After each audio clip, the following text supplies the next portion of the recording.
Hi అండి, welcome back to Sujana's kitchen. Cauliflower కాడలు పచ్చడి చేయడం కోసం ముందుగా కాలీఫ్లవర్ కాడలు తీసుకున్నాను. తరువాత ఆకులు అవి లేకుండా కాడల్ని శుభ్రం చేసుకోవాలి. ఇప్పుడు ఒక గిన్నెలోకి వాటర్ తీసుకొని 1/2 టేబుల్ స్పూన్ బేకింగ్ సోడా వేయాలి. తరువాత కొంచెం ఉప్పు వేయాలి. ఇలా వేసుకున్న తర్వాత ముందుగా శుభ్రం చేసుకున్న కాలీఫ్లవర్ కాడల్ని వేసి 10 నుండి 15 నిమిషాలు ఈ నీటిలోనే ఉంచుకోవాలి.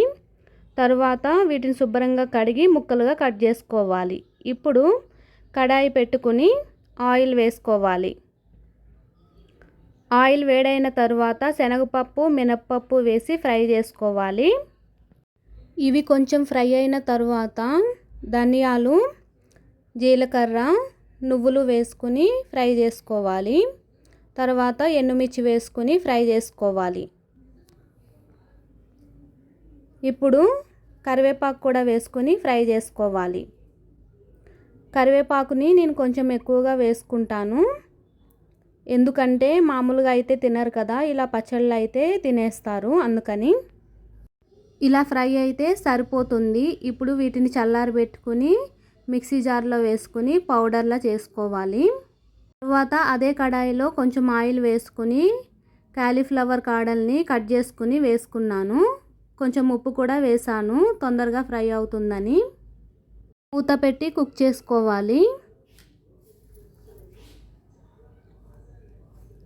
తర్వాత మామిడికాయ ముక్కలను కూడా యాడ్ చేస్తున్నాను.